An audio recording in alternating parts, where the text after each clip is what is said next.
Namaskar, everybody. Welcome once again. We are back with Achala ji, and we are continuing with our series on healing with the planets. And Achala ji is back. Today, she's going to teach us about how to heal the Mercury in our charts. So, welcome once again, Achala ji. It's a pleasure to have you on the channel. And a lot of people love this series that we are doing. It is there is a lot of information that you pack with these short things. I think this is what every student of astrology should again go back to understand about the grahas, because every little element that you see what is happening in nature, every little subject that we learn is somehow associated with a planet. Whether it is numerology, you take about any system of astrology or any kind of esoteric sciences, divination sciences, ultimately they are slowly linked to the Navagrahas, because I think everything in our life can play through these Navagrahas. So I think this is a very fascinating series. So welcome, Achala ji, and over to you. And what is that you can teach us about Budh today? Thank you. Thank you so much, Dr. Paiji, for having me. It's always a pleasure to be here. So Mercury is such a fascinating planet. I'm also very grateful to be able to share about him a little bit today, because Mercury himself is actually a planet, for me personally, a planet of connection.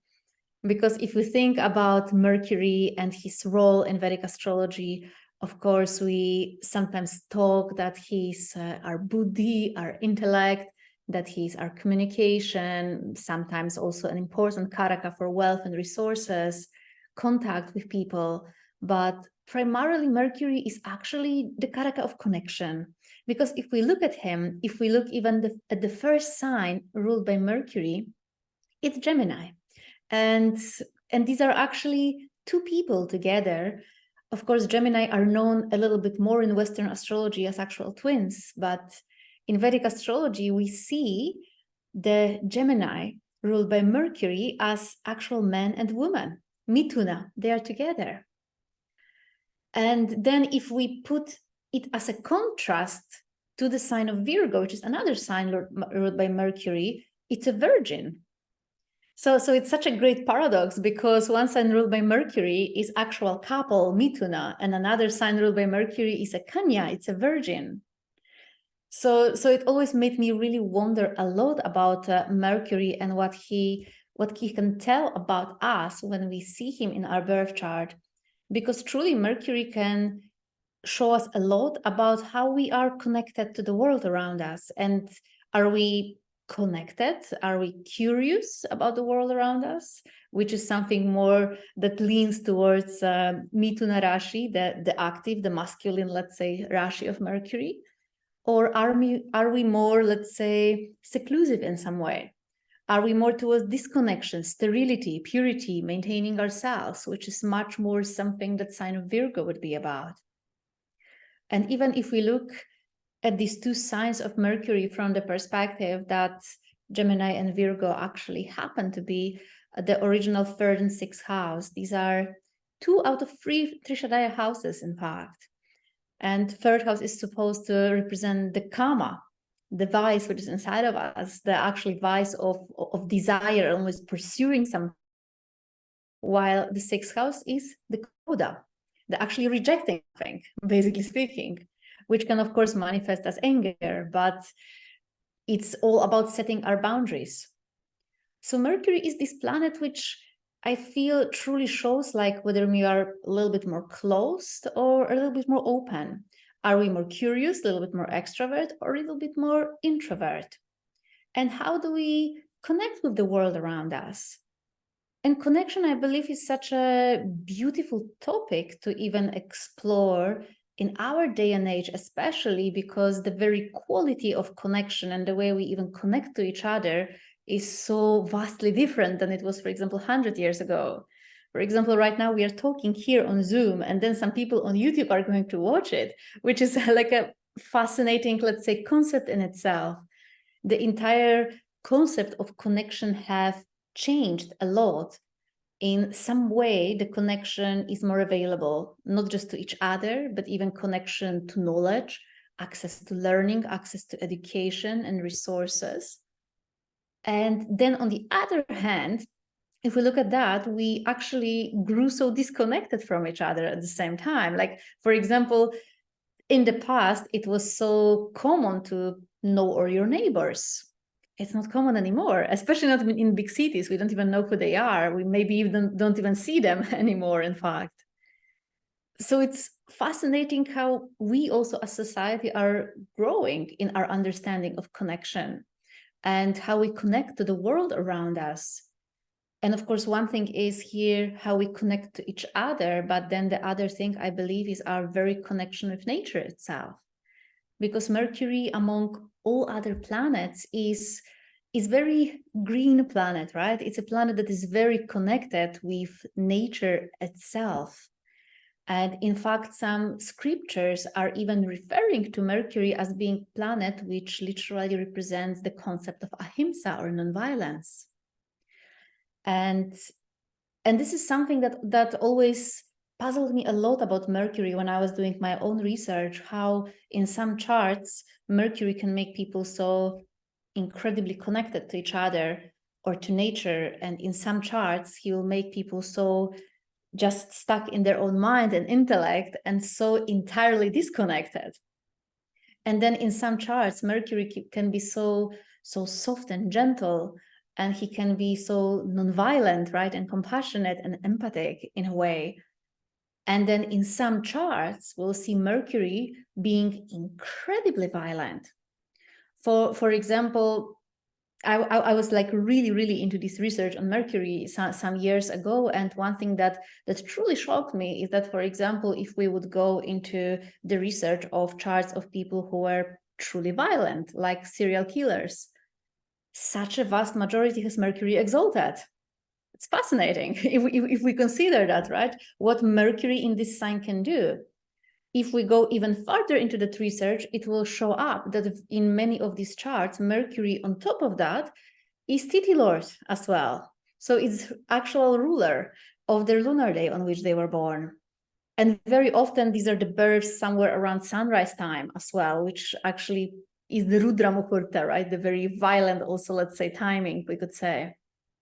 But the role of Mercury really like surprised me, because I always kind of view Mercury like this very complacent almost planet, a very neutral planet, very soft and so on. But it turns out that Mercury, when he has some violent influences upon him, he also can turn violent. Because the planet of ahimsa or nonviolence, when afflicted, will lead to actual violence. The planet of actual connection, when afflicted, will lead to disconnection inevitably.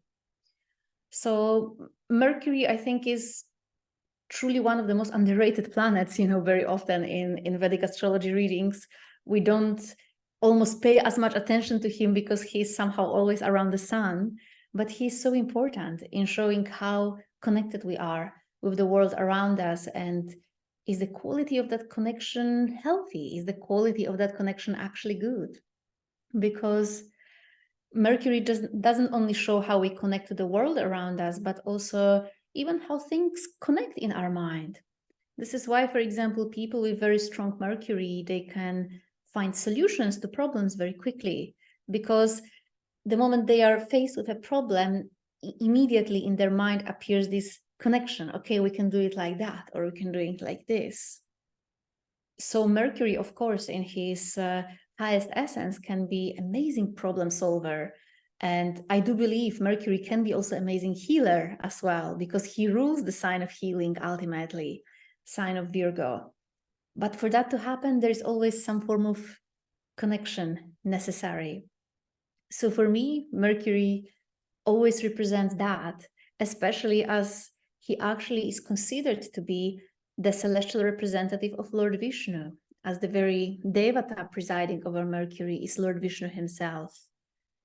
And Lord Vishnu is, above all, divine sustainer, which is, again, I would say, the most underrated work, because when you create something, everybody notices that. When something is destroyed, also everybody notices that. But to actually maintain and sustain something, it requires a lot of work and a lot of effort. And very often it's underappreciated. And especially if we think about Lord Vishnu, he's permeating us all our bodies. He's present in everyone as Antaryami, as this force that sustains our lives. And then how little actually attention are we paying to that? How little attention do we pay to this first breath of our life that is there? The breath that flows in every moment and sustains us. So similarly, Mercury is a very, very interesting planet here, because I do believe that he's very important in so many ways. Even if we look astronomically speaking, Mercury is always somewhere near the sun, always near it. And this green color is so often associated with it. Mercury also being the natural representative of, let's say, the natural world around us as well, and the necessity and our, let's say, human responsibility to protect the natural world around us. These are all really interesting connections, because Lord Vishnu himself is known as the protector of nature itself, as the protector of animals, protector of Mother Earth herself, in fact. So these are all incredibly beautiful connections. And especially when I think about the green color, first thing, that naturally comes to my mind is the plants, of course, right? The nature, the chlorophyll, which is in the leaves, and which allows the plants to actually convert this beautiful solar energy into life. And that's something so beautiful, because again, that's the connection. That's taking something very distant, like sunlight, and actually converting it into life, making it alive. How beautiful is that? And I think that ultimately this is what Mercury is supposed to do in a healthy chart. He's supposed to be inspired, connected with the spirit, or rooted with the spirit, and then just translate it smoothly into the world around us through the power of word, through the power of what we create, through the power of connections we make with others. Even if we consider that normally Sri Yukteswar was always referring to Mercury presiding over our throat chakra specifically, which is also the chakra of our natural self-expression, communication, creativity. But the very location is fascinating, because throat or neck literally connects the head and the rest of the body, right? Which is a very, very, very interesting idea. Rahu and Ketu, for example, they always try to separate, right, the head and the body. But Mercury is all about making those connections, not dividing, rather bringing things together, making sense out of them.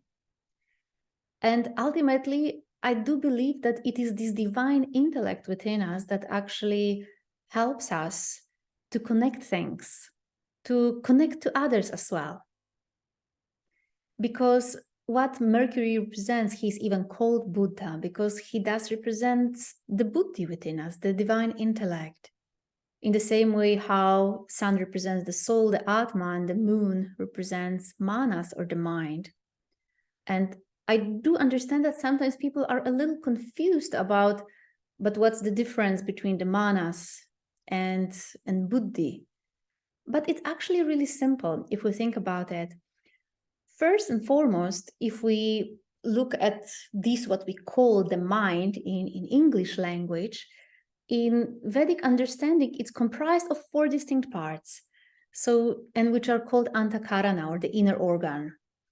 So we have the chitta, which is the storage of all our impressions, which we keep carrying with ourselves from life to life. So chitta is like our big hard drive, which holds the memories not just from this lifetime, but also from many, many lifetimes. Then we have the manas, which is the sensory mind that intakes all of the impressions from the senses and can have some form of emotional reaction to them as well. But again, for manas to have an emotional reaction to whatever he experiences, he needs to send the information first to chitta. There must be some resonance between them. For example, if we have very good association with, I don't know, let's say we like dogs very much, right? If we have good association with them, naturally our chitta will send the information to the manas that it's nice to engage with dogs. But if we have bad memories with cats, for example, then we will have the same let's say, repulsion towards the cat. Now, the interesting thing is that normally, let's say, in the most healthy and ideal kind of scenario, an ideal type of mind, what should happen, what pathway should look like, is that manas receives the sensory information, then it sends it to chitta, where the memories are stored to see if something similar was experienced in the past. And then based on those two experiences, it is the buddhi that normally should make a decision. But the quality of buddhi is such that it always wants to make a decision that is most logical, most down to earth, and for benefit of everyone. That's how buddhi works. But of course, in practice, it doesn't work that way, because very often before even buddhi has a chance to speak, there is the fourth factor, which is the ahamkara that kicks in. That the ahamkara that makes us take every experience personally and actually suppresses the buddhi, suppresses Mercury's capacity, let's say, to express himself, to make a logical decision. And I think that each of us can see that in many life situations, especially when there's conflict with someone. We have our point of view, another person has another point of view. The buddhi or divine intellect would be able to find a common ground with clarity and without compromising too much. But again, ahamkara, the ego, will not allow that, because ahamkara is too fixated on our own point of view. So Mercury, from that perspective, due to that, I believe is such an important planet for problem solving, because we can solve the problem just by looking at our point of view. We need to have a little bit more global outlook on things. And this is why I believe Mercury is known as this planet, neither feminine, neither masculine, just neutral, because he helps us to also stay neutral precisely when we need it. So that in itself is a fascinating thing. And even if we look at Avatar of Lord Vishnu, which traditionally, as per Sage Parashara, is connected to Mercury, it's quite fascinating, because Buddha Avatar himself, he also represents this very neutral type of mindset, right? Being very untouched by, or in some way, or detached from the external reality, and yet at the same time being able to have this complete compassion, right? And this complete nonviolence, which is a beautiful thing. And Mercury, from that perspective, is, for me, always such a fascinating planet, especially when he becomes Atmakaraka for someone, because whenever I see Mercury as Atmakaraka in a chart, I do remind myself of this story of Buddha, how he understood suddenly what enlightenment is, because he tried two extremes. He was firstly a prince, completely separated from all the miseries of this world, oblivious of them. And then he became this severe ascetic who was just tormenting his body and doing this really like torturous tapasya, almost, we could say, until the point where he lost all his life force and just fainted. And then there was this village girl who just brought him water and told him, look, you can't push your body that hard. And she gave him this so beautiful metaphor with a bow and a string. Like, if you pull it too hard, you will break the bow. But if you pull it too little, it will have no use. It will not do its job either. And I think that Mercury is like that. And especially when we go through the Mahadasha of Mercury as well, he's teaching us that how to find this perfect balance. And this perfect balance cannot be found, unfortunately, as long as we listen to this ahamkara within us. But we need to learn to depend more on the intellect, the divine intellect that actually helps us very often how to make better choices than what we usually do. So Mercury residing here in throat chakra naturally is also becoming strongly activated during the Mercury Mahadasha itself. And also for natives who have Mercury as Atmakaraka, very often their biggest life lesson will be somehow associated with the throat, with the speech, with ability to take some information and explain it, translate it in a way understandable easily to others. And that's a beautiful thing, because it's maybe not the easiest dharma, but it's a beautiful dharma, I would say, to have. So same like we did with all other grahas, I do believe that every graha can manifest itself through the lens of those three gunas, tamas, rajas, and sattva. And same is true to Mercury. And he will definitely behave quite differently when paired with any of those gunas or planets that are somehow also representing those gunas in a birth chart. Specifically, what I saw a lot of Mercury Tamasic, he will go more into isolation. First of all, isolating oneself. It won't be going towards direction of connection, but more closing oneself up in one's own ideas, one's own limited, let's say, both ideas and obsessions and all those little things.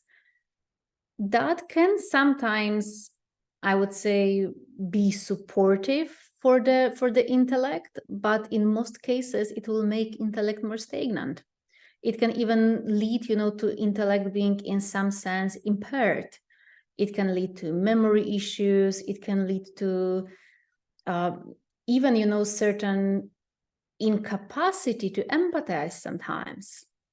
In fact, to be honest, especially with Mercury exalted, this is the biggest amount, I think, of charts which I saw with people who actually are on the spectrum of autism somewhere, because it's hard for them to empathize, to read the feelings of others. They fully depend on this, let's say, verbal communication. They tend to fully depend on what they see. So for them, what they see is what it is, right? And basically speaking. So therefore, there's a lot of this focus, I would say, on the outside.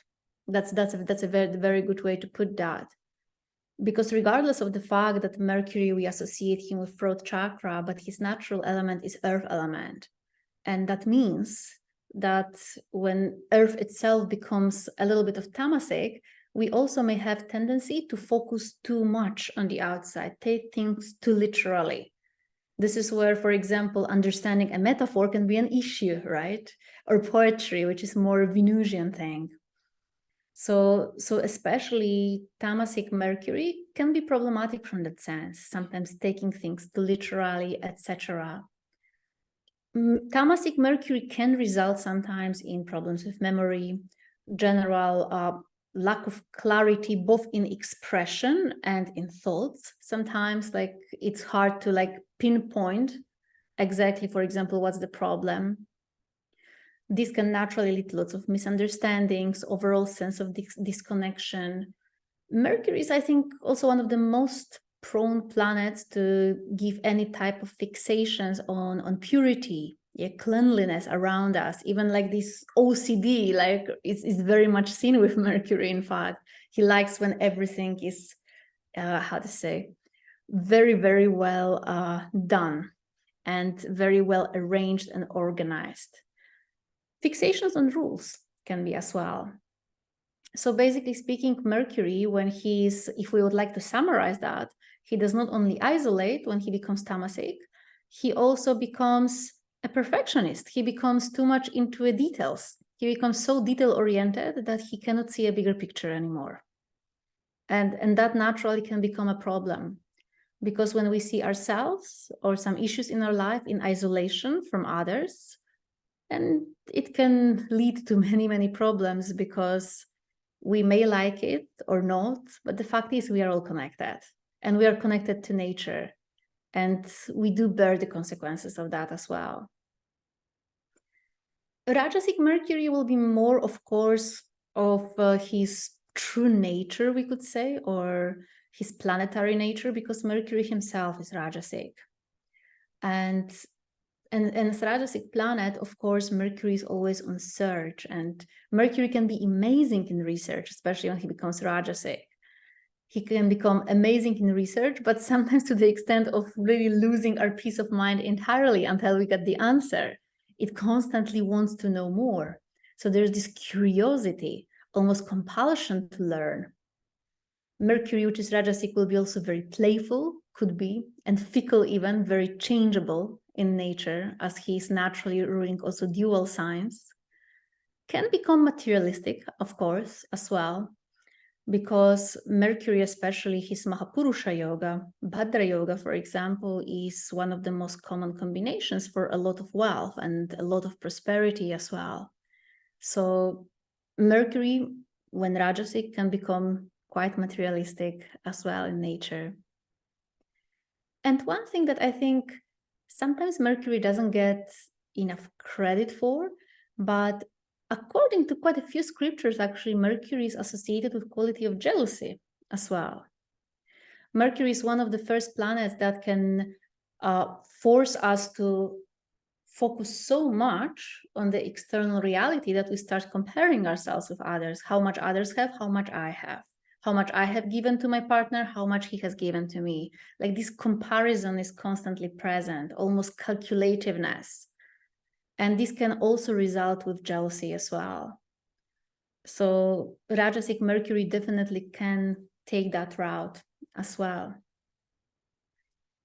But of course, Satwic Mercury will be very different. He will be very, very connected, right, to himself. First of all, there is strong connection with ourselves, with all the different parts of our mind. There is some form of synchronicity and integrity inside of us. There is usually very good connection with others and ability to make those connections. Satwic Mercury will be also very much inclined towards ahimsa and nonviolence, which is why people with this very, let's say, Satwic, very pure Mercury often choose vegetarianism. They choose doing something for nature consciously because it becomes a very important part of their lives. But apart from that, I think a very beautiful part also of Mercury is that when he awakens this sense of connection, this understanding of interconnectedness with life, very often those people will be more inspired as well. Mercury also can give a lot of inspiration, in fact, because maybe he is not considered, let's say, as creative as Venus or some other planet, but nevertheless, when our intellect itself sometimes just has this eureka moment, right? Like, wow, something got connected. That's the inspiration that Mercury gives. Mercury, when he's Satwic, he also can become very balanced in his approach to many things in life. He will not be going to extremes. He always likes when things are kind of really well balanced, right? When it's not too much and not too little. Clarity of thoughts he provides. Also, he makes it much more easy to find solutions, to solve problems, to heal as well. Makes it easy to connect and makes it easy to learn as well. Easy to not just learn, but also to remember, to memorize. And I do believe that this, let's say, quality that Mercury gives us to remember, sometimes it does not get enough credit on spiritual path because, of course, remembering or memory is something that we kind of normally associate primarily in terms of just us learning new things and being able to memorize them. But memory in spiritual sense is so much more than that. Because if we think of that, and I was really thinking a lot about it in the past, how fascinating is that, for example, we may read the Gita, we may go to a satsang, we may hear spiritual master speaking, and we feel it with our own heart, we feel it with our whole being that it's true. We feel that, yes, I am the soul, right? I'm not touched by this world of matter. And yet, how little it takes for us to forget that, just like that.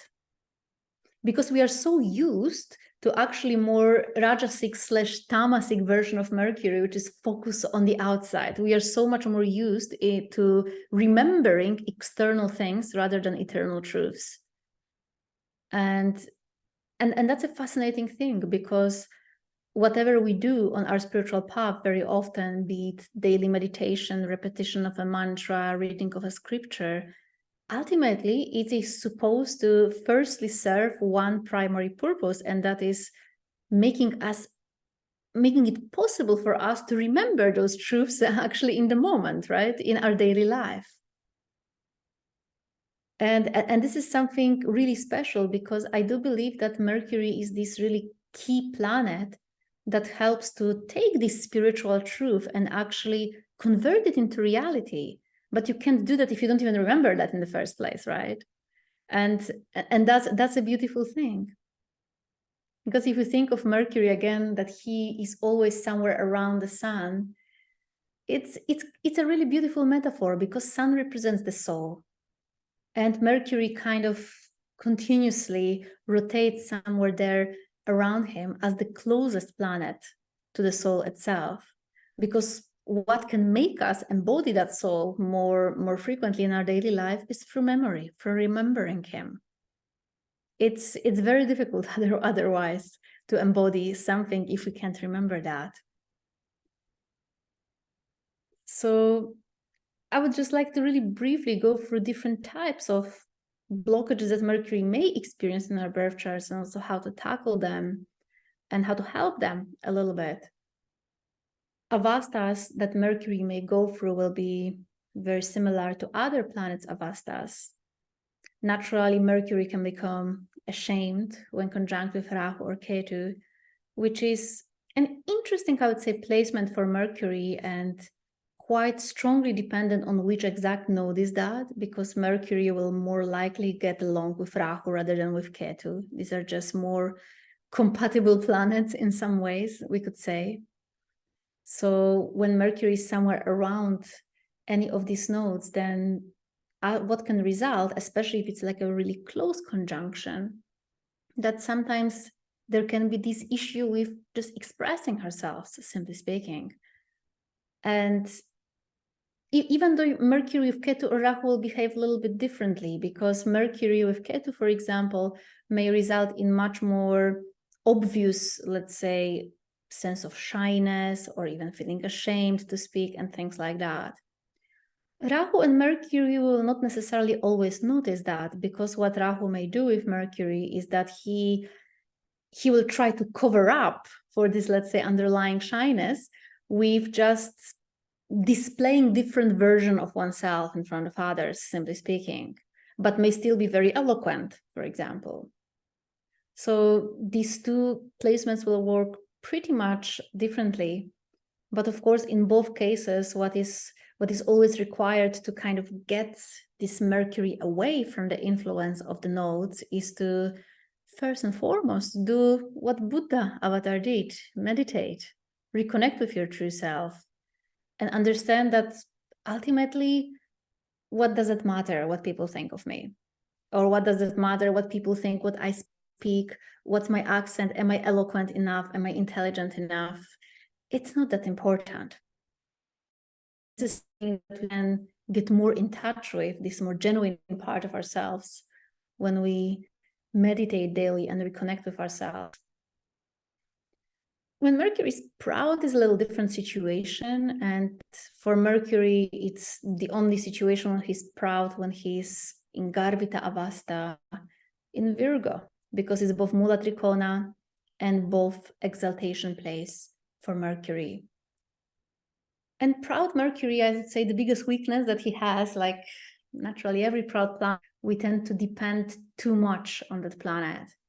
And especially with proud Mercury, we will depend too much on Mercury and his skills, on our own intellect. We'll intellectualize everything, even our emotions. We will intellectualize, in a way, everything that we don't want to connect to.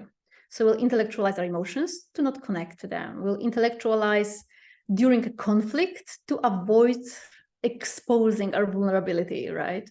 So that will be like almost a defense mechanism that Mercury will naturally go into. Mercury, of course, can also experience Kshobita Avasta, or being agitated or combust, whenever he's closely conjunct with the sun. I would honestly disregard this Avasta unless it's like within 10 or 9 degrees, because Mercury is always close to the sun. So he's more resistant to sun's rays naturally. and he will not experience combustion to the same extent. But if he is like really close, he can experience that, of course. And if Mercury does experience this state of agitation or combustion, then of course he's going to be a little more irritated, sometimes more easily, a little bit too touchy, and especially can be quite impulsive in speech. So that's a big thing for Mercury as well. I would say that it gives Mercury a bit of a disadvantage that he's so close to the Sun always, because especially when Sun is going through the sign that is not supportive for the Sun to be in, like Capricorn or Aquarius or anything of that sort, Libra, Taurus, where Sun is basically in this starved state himself. Naturally, Sun will always have a tendency to kind of feed itself, on the energy of the planet, which is in its proximity. And that would be, in most cases, Mercury, unfortunately. Which is why I believe this ability to self-express ourselves, which Mercury stands for, is so inevitably interlinked with our confidence, which is the Sun. So in a way, we can't truly separate them. Then, of course, Mercury can be also starved. He can also experience that when he is in debilitation, therefore the sign of Pisces, or in the sign of enemy, therefore in the sign of Cancer. This is where Mercury is somehow malnourished, we could say, which is interesting because it does seem that Mercury clearly doesn't perform so well in those watery signs. He doesn't perform so well in watery element, which is all about emotion and feeling, and Mercury somehow becomes overpowered by feelings and emotions when he's in those signs, and his capacity to kind of use the intellect in the correct way diminishes. His capacity to actually use the intellect to solve problems diminishes, and is instead of that used for very often to kind of, channel the emotions in some way, which sometimes can be amazing and a great source of inspiration. I mean, even Albert Einstein had debilitated Mercury, so of course it can also lead to something great. But it does lead also, to certain inevitable sense of disconnection, I would say, especially on emotional level. Of course, also if Mercury goes through those signs, he will be naturally in a dormant state. So he will be not just starving, he will be also dormant. And he can be also dying. And this is when he's on this very border of the Rashis very often, when he's at the end of masculine Rashi or beginning of feminine Rashi. And this is, again, not such a natural placement for Mercury to be in, because Mercury is a planet that also, to, I would say, big extent represents this youthful side of us, this curious side of us, the playful side of us as well. And if Mercury is in this especially dying state, or sometimes even when in starving or dormant state, he might really fail to kind of express more of this fun side of life, to put it that way. So especially those three last avastas are kind of similar to each other. And of course, when we talk about healing Mercury, always the first and foremost thing that comes to my mind is meditation, because that's what Buddha avatar came to bring, to actually train our mind itself to put, for the moment, its emotions and its preferences aside and actually look at things from a more global level, by connecting everything, taking more things into consideration than just our limited self. And that's what Mercury truly helps us to do. Of course, very naturally, whenever we also pray to Lord Vishnu, for example, by using this beautiful 8-syllable mantra, Om Namo Narayanaya, through which we kind of remind ourselves that God is in me and I am in him, that naturally means that he pervades all around me as well. Through that, we kind of regain once again this sense of connection, and especially when we do the mantra with the breath, which is something that my Gurudev often advises. Don't just chant the mantra out loud, even if you just close your eyes, you chant it in your mind a few times with every inhale, every exhale. You can do it even just for 1 or 2 minutes, and it can bring so much more sense of connection, and suddenly everything starts making more sense, which is a truly beautiful thing. Naturally, since Mercury represents also the nature itself, I know it's maybe not so easily available to everyone, especially to people living in the big cities, but spending more time in nature is almost the best thing we can do to uplift the Mercury, because nature itself is so amazing, you know, how she expresses herself freely and beautifully, how she speaks to us as well. In silence, in nature, we can find ourselves more easily, and not without a reason. Whenever we are reading those great stories about ancient sages, yogis, rishis, even Buddha himself, how often they are even on a picture represented seated under a tree, right? Because of course, when we are connected with nature, everything is very different. It's one thing to know things in theory, but to really connect in that way to the earth element in a very practical way is a completely different thing.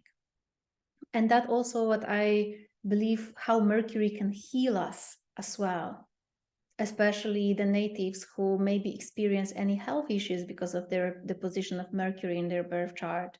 Spending more time in nature is essential. And of course, if not possible on so regular basis, then at least we can bring some plants in our own home. That's the smallest thing we can do. Surround ourselves with green color. In fact, green color is considered so healing and so special that it's even proven that whenever, for example, people are spending a lot of time looking at computers, like unfortunately we all do in our day and age, the best thing we can do to actually rest the eyes is to look at something green, whatever it may be, maybe a plant, a green wall, a green piece of fabric, anything, but it helps the eyes to rest.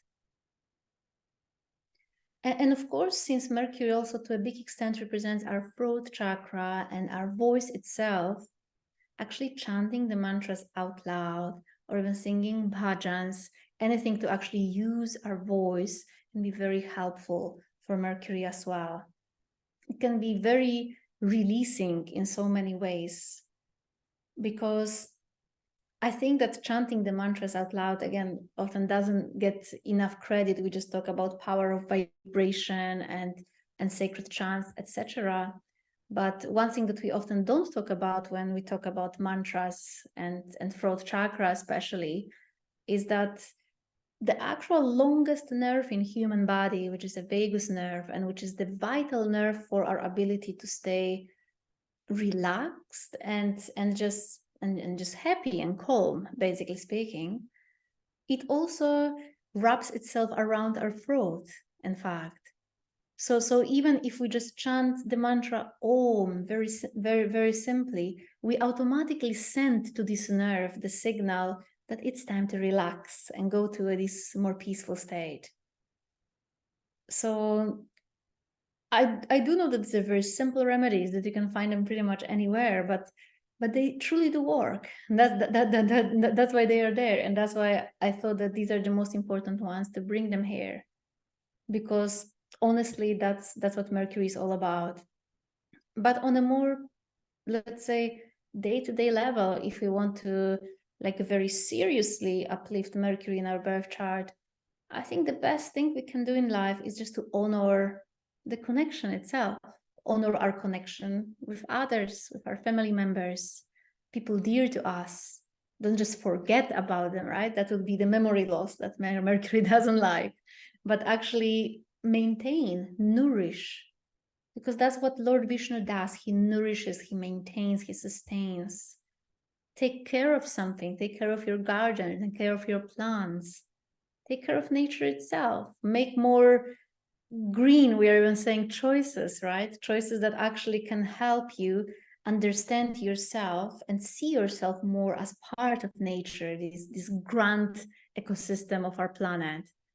and feel yourself to truly be part of it, part of life, to not isolate yourself, simply speaking. So I guess that's all for me, Dr. Paiji. I'm really curious, what are your thoughts? Yeah, I think Achalaji, this was just a ride for me to sit here and to absorb all of this information that was coming. And I had a few thoughts that, always whenever you speak, you're like a guru or a teacher who is coming from your, and then it always inspires a student. I'm always a student who likes to get inspired to. So a couple of things that you were speaking about, which kind of I wanted to share. The first thing on this slide I wanted to speak about. One is you have brought in the beautiful concept of Narayana, Om Namo Narayana. Now, this is when I started thinking about what is Narayan. See, we know that the word Ayana means the journey of the sun is called Ayana. So that's why we say Uttara Ayana, which means when the sun's journey is towards the northern, from the ecliptic, towards the northern side of the ecliptic, and then when it starts moving towards the southern side, it is called Dakshinayana. Similarly, if you know Ramayana means journey of Rama. Of Rama is the journey of life. So this is Narayana, means it is Nara. Nara is human. Human, yes. So Ayana is the journey, the life journey of a Nara is Narayana. Yes, it's so beautiful, because we can also look at Narayana as the one who almost directs us on this journey, right? And actually gives us the right direction there. Yes. So for our direction in life, we have to reach out to Narayana, and then Narayana is Buddha.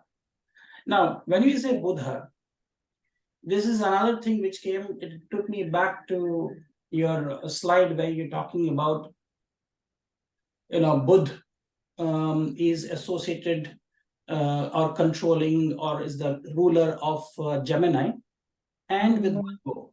So you brought in a very beautiful concept where you said, Gemini is a Mithuna, which means it is a pair, which is the male and a female in the Vedic system. And then you see Virgo is isolated, which means she's a virgin, right? Yes. Now we know that they are the natural third and the sixth house. Now, if you look at the natural 10th and the 11th house, which is Capricorn and Aquarius, which is ruled by Saturn. Now, if you look at Mercury and Saturn, they become the natural Upachaya Bhavas, lords of the Upachaya, 3, 6, 10, 11. So whenever Saturn and Mercury are together, I feel there is a blessing of Narayana if it is coming in 1, 4, 7, 10 houses.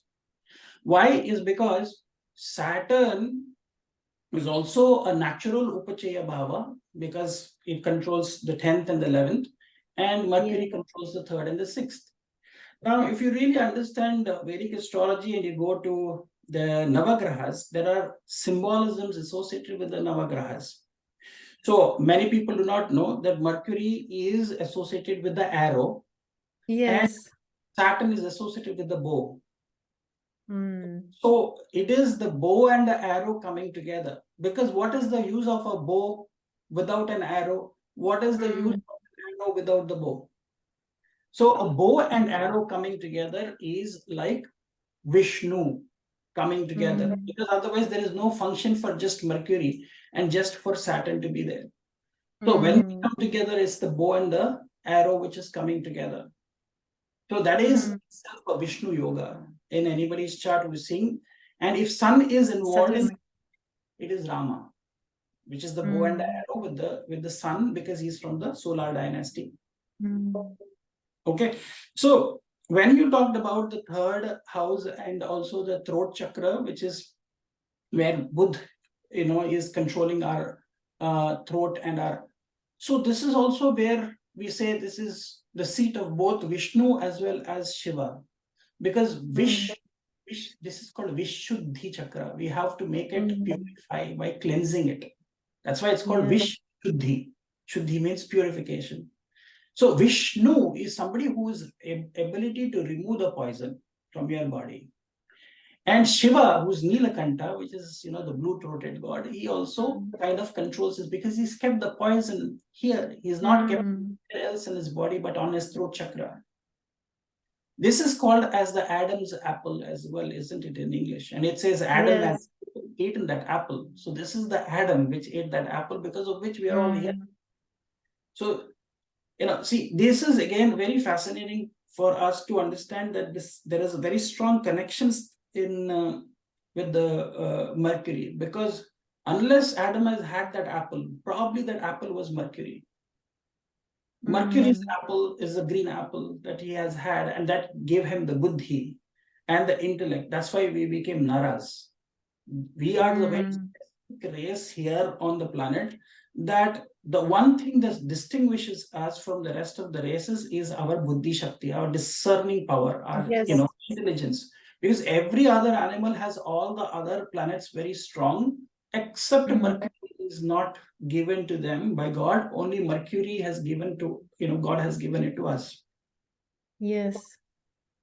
Then the other thing that you also talked about, which I found it very interesting, is you talked about Mercury being associated with Prithvi Tattva also. Yes. Because that is Prithvi Tattva. And it's also connected to your throat. But Prithvi Tattva also is your Muladhara chakra. That is where, it is the Mother Earth itself, because that gives you the stability. So in the Vaishnava tradition, although in the general tradition, we take Buddha, to be associated with the Buddha, Gautam Buddha. But in the Vaishnava tradition, they take Buddha to be associated with Balarama. Yes. Now, Balarama, if you see, he is always carrying a hala yuddha, which means it's a plow. Hala, yes. Hala. So that is the one to plow the land, to loosen the soil. So he is a very strong connection to show you with the Muladhara chakra. And he is associating with always Vishnu avatar. Whenever Vishnu avatar is born, he always comes. Mercury always will come. Sorry, Saturn will always come with the Mercury. So in Mahabharata, during that time, Krishna avatar, it is Balarama who came as his companion, who is nothing but Shesha. Yes. Ananta. So he is taking incarnation every time a Vishnu avatar is being born. So you can see that they're inseparable. Saturn and Mercury are always inseparable. Now, if you really think about it, if you know the color of Mercury is green, you know the color of Saturn is blue. If I add these two colors in the color therapy, if you add color, blue and green, you get a color which is blue greenish. And do you know what is blue greenish? That's the most abundant living creature on the earth, which is the algae or the algae, what do you say, the seaweeds. The blue-green seaweeds can come and they can create a little bit of toxicity. They also are the greatest adders of oxygen. Many of us absolutely, yes. Yes. We think it's the trees which add. No, more than the trees. It's the algae, yes. It's algae. Yeah. They add the most oxygen. So our existence depends on them, but they have a little bit of toxicity. If they come into your food or your drinks, there are certain algae that can be toxic for you. So who is the one who can remove you from this sort of toxicity? Is the Vishnu. So and that is amazing what you're sharing with Paiji, because I think that also what Mercury is kind of teaching us, because he's somehow in some strange way always associated also with poisonous creatures like serpents, for example, snakes, right? Yes. And if we think about that, like every poison in a right dose can also become a cure. Like homeopathy, like homeopathy, yes. Which is poison becoming a medicine for you. Yes. So that's and that's Mercury, the balance. Exactly, the balance. That's the alchemy that you're talking about. It's the alchemy of the connection. What is the alchemy of the blend? How much of poison and goodness should be there? Yes. Now, even we can see it in Gemini sign, right? Like there is it's usually represented like a male with a mace, so with the force, the power, and then there is a female with a lute or with a So that's the beauty. So there's again the balance between the masculine, feminine, the strength, the force, and actual beauty and gentleness. In one way, it is like, if you see, even Vishnu carries a mace in his hand, And the lotus. the lotus as well. So the lotus is like the harp or the lute that you see, the woman who's carrying the. So he has both these energies. He also has the water element, which is the Shankha, and he also has the chakra, which is the fire element. The He fire, also has the earth element, which is the Padma. He also has the air element, which is the mace. So you are seeing Vishnu's 4 arms are, and he himself is the ether element in between. That is the blue mace that you see. And his 4 arms are fire, earth, air, and water. So the chakra, Sudarshan chakra, is the fire element in his hand. The Shankha is the water element in his hand. The lotus is a perfect example of Prithvi Tattva because the stalk goes straight inside the Mother Earth and it can live on. And then the Gada is the mace, which is the Vayu Tattva. And he himself is the ether in between, the Kala Purusha, the ever expanding space. So you can see all the 5 elements when you see the Vishnu avatar. And that's what I think Mercury is a personification of all of this connectedness that you see. Absolutely. And one more thing I wanted to say, it's a beautiful thing that you brought in the Rajas, Tamas, and Sattva element. And I was also thinking, if you really see, even from the triplicity of the gunas of the nakshatras, you will see that Ashlesha nakshatra, which is associated with Mercury also in Vimshotri, it is Rajas, Sattva, Sattva. Then you come to Jeshta, which is Tamas, Sattva, Sattva. And then we come to Revati, which is Sattva, Sattva, Sattva. So if you really understand that, what you said about more towards the isolation of the Tamas, I feel it is more like Jeshta. Absolutely. The Tamasic is very Jeshta type. If you see all the stories of Indra who goes and does something and then he repents and then he goes into isolation, he does a lot of tapasyas and penance to come from those mistakes he's done. Usually it is plus Jeshta nakshatra is typical nakshatra of perfectionists, I always say, right? Absolutely. Like this detailed thinking that makes you really stuck sometimes. Yes. That is the tamasic side of the Buddha. And then the Ashlesha is the manipulator, the enticer, the Rajasic qualities who wants to enjoy. If you look at the serpents in the Nagaloka, they're always with all the materialistic, the karmic pleasures, the Nagkanyas who are dancing and all of that. If you see that is their thing. If rejoicing, they have created a different loka, which is equivalent to or greater than Indra Loka also, they say, the Nagaloka. And then Revati is the more nourisher, Satwic, trying to bring in the light into everybody's. So I can see how it's even Pushan, the protector of animals. Animals, exactly. Yeah. And Purasha Rishi also says Buddha is connected to the 4-legged animals. That's why Pushan is connected to, the herder of the cows, the sheep, the goats in the heavens, they say. And Buddha is connected to Chatushpada, as per Purasha Rishi. Yes. So that was another thing I thought it was very brilliant that we are seeing all of these multiple connections with Mercury. So I thought it was a brilliant session and bringing all of these elements together. I feel it was a great session today. I just wanted to add something more for everybody who will be watching this video, because this is very interesting thing and maybe a little counterintuitive sometimes, but I was often very puzzled and surprised what amount of people are often coming for readings who are going especially through the last portion of Mercury Mahadasha. And I was always very, very puzzled and fascinating about this thing in particular. And I did read actually in Brihat Parashara Horashastra a very interesting passage which said that sometimes, especially the ending part of Mercury Mahadasha, can result in almost like a sense of isolation, like frustration, almost like you're in jail, like you can't move forward, like some of your old patterns, almost like Ashlesha sort of things, kind of hold you back and you can't move forward almost in a way. And and I just want, you know, to really bring that up, because sometimes people are like really confused, like, and they are thinking Mercury is such a benevolent planet, my Mercury Mahadasha should be amazing, right? But it's a long one. First of all, it's like a really long Mahadasha, and especially this ending part, like the last portion of Mercury, which is anyways, it's usually Mercury Saturn, right? Paradoxically speaking, it's very often somehow draining, and people feel like like I would really like for things to move forward a little bit. But I would say, if you are watching this video and if you are going, you know, for this last portion of Mercury Mahadasha, to not get too frustrated, because in Ketu Mahadasha usually things kind of unlock a little bit and start moving much more forward.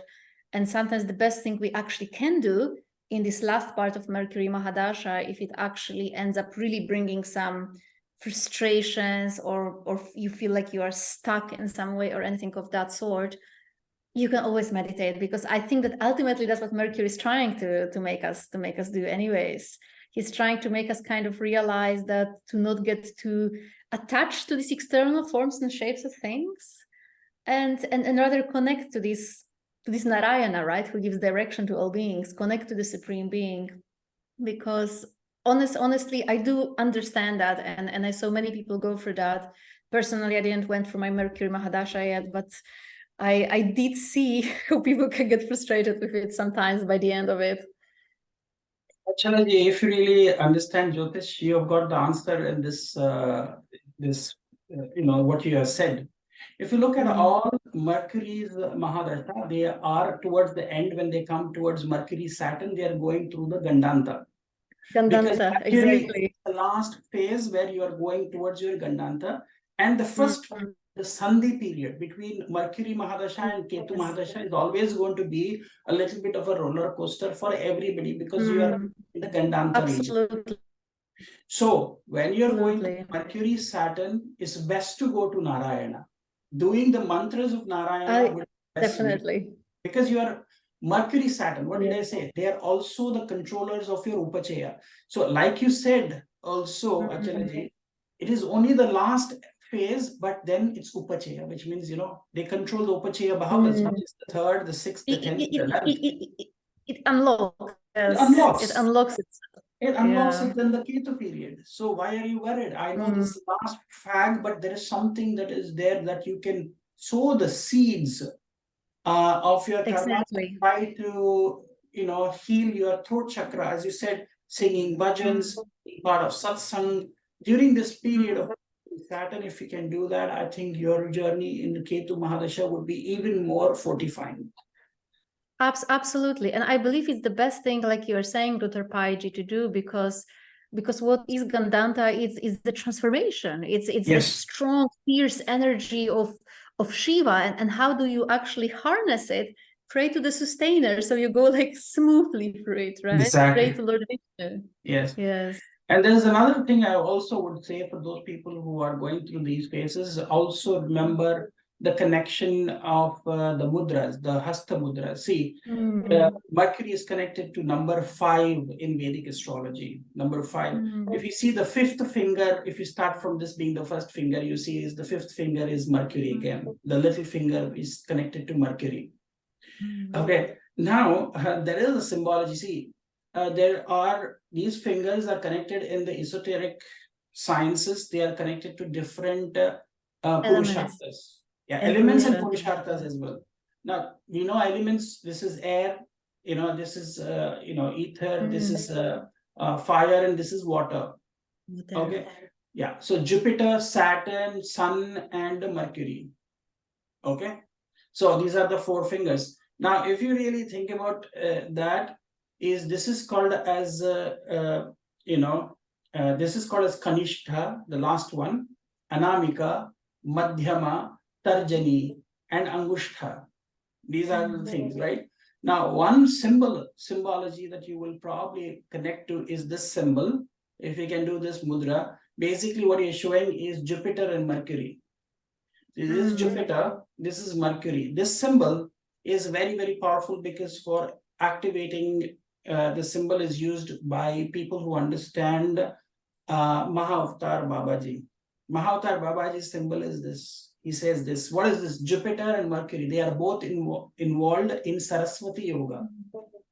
Along with Venus, Jupiter, Venus, and Mercury will form a kind of a yoga which is called Saraswati, which means it's a great learning that is going to happen. When you do this mudra, you're actually saying Jupiter and Mercury, because Mercury gets debilitated in Jupiter's sign in Pisces. Yes. Okay, so we need that, but ultimately when we go towards the divine, we don't need any intellect, because that is where Shukra becomes exalted in Pisces. That means you need devotion, you need love. Devotion, yes. To be able to merge with Paramatma, which is the Jivatma, which is Jupiter is Jivatma. If it has to merge with the Paramatma, then you need Shukra. We don't need Buddha. Yes. Because all of that, what we have, try to put logic, intelligence, everything is going to really be not useful for us in our final journey. All we need is complete surrender and devotion. Actually, my Guru always says that this more, let's say, intellectual knowledge, it's like if we can imagine that we are going on a path and then there goes a thorn in our food. So in order to remove that thorn, we need another thorn, right? But then after both thorns are out, you remove both of them, right? Like you throw away both of them. So basically he said that literally the intellectual knowledge is like the second thorn that you use to help yourself get this thorn out. And it can help you, of course, on your journey to some extent. But eventually, like you say, Dr. Paiji, on our final journey, we also need to let go of that. So. Exactly.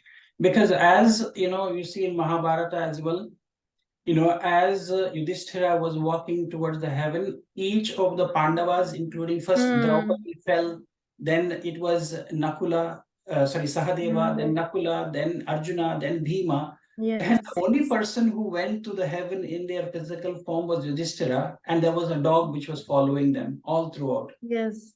The dog was Yama, who was following them. So dogs, you can see ultimately when we go into something, Mercury, as we said, today we are speaking about Jyotish. Anybody who wants to do Jyotish, Mercury has to be strong in their chart. Otherwise, you will not be able to do Jyotisha, because Jyotisha is all about Ganita, which means mathematics, astronomy, and seeing the connections. If you cannot... and translation, right? Translate it in a way so actually somebody can understand that language. Absolutely. Yes. The language of connections and the interplay that is happening is Buddha. So your Mercury has to be strong.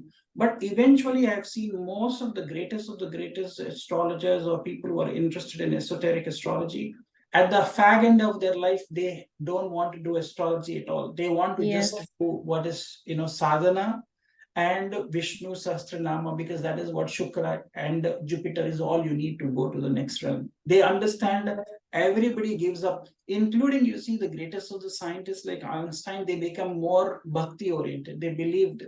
Even absolutely believers become believers because they understand the greater truth of life is not about intelligence or how much of IQ you have. Ultimately, it is, I think, your emotional quotient to connect with the higher divine forces, which is Shukra. And the Guru. Both are gurus. Both gurus only will take you to the God. No other. Yes, exactly. Yeah. Mercury helps only at some point, but then then it's time for him to go. And I think this is a very big challenge for us, for the whole society at this point, to know where is the right time and place to let go of intellect, to not stay attached to it so much. And that's why I think if you understand Buddha, you would know when to surrender. Otherwise, you'll still be attached. The connection, you have attachment to your parents, you have attachment to your spouse, you have attachment to children. You have to go through the four, the Chatur Varnas, as we also say, which is you go through Brahmacharya, then it is Grahastha, then it's Vanaprastha. Vanaprastha is when you are being given an opportunity to let go of Mercury. Because before you go into sannyas, you have to let go of everything. Vanaprastha means go to forest. What is forest? Forest is green in color. Exactly, so yes. Inside the forest is because you want to connect more with nature. That is vanaprastha.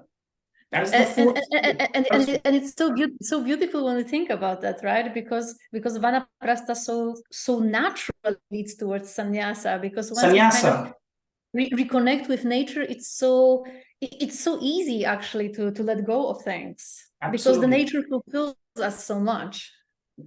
So I feel everybody should have a time to spend more with nature and connect with nature, because that is your precursor to move towards sannyasa. Sannyasa doesn't mean that you have to go and sit inside a cave. Sannyasa means that, see, sannyasa doesn't mean that you have no desires for anything. It only means that nothing owns you. Before that, you own everything. You want to own property, land, cars, all your materialistic things. You want to own things. When you move into sannyasa, it means nothing owns you. It's not that you own nothing. Nothing owns you. So that means you're completely free from that. So the vanaprastha is the precursor. That means till then you can go with Buddha, and after that you have to let go of the Buddha and just merge with the forest, which means the birds, the animals, the nature, everything. That is vanaprastha. Yes. And after that, your journey towards sannyasa will begin. Absolutely. Anyway, Achala, this was fantastic that we have had this connect. I'm sure most of the students will be able to appreciate this. Thanks for coming, taking your time to share this wonderful knowledge with us. And thank you for having me, Dr. Paiji. It's always such a big pleasure to discuss with you and to exchange, all those things. That I think is when magic of Mercury is happening, when there's connection, right? Yes, this is the alchemy, I feel. The more people come and join this party of discussions, please share your comments here so that we also learn from people's comments and we learn from each other. So I think this is the journey of life. It's not about we know how much. It's not that we probably do not know, how much we do not know. We only know how much we know. We do not know how much we do not know. Yes, exactly. That's the thing. That's why I think we are always constantly learning here. We're all students here. But great to have you, Achala ji. It's such a pleasure to have you here, and I really appreciate. Thank you very much. And namaste. Thank you so much, Dr. Paiji. Namaste. Namaste.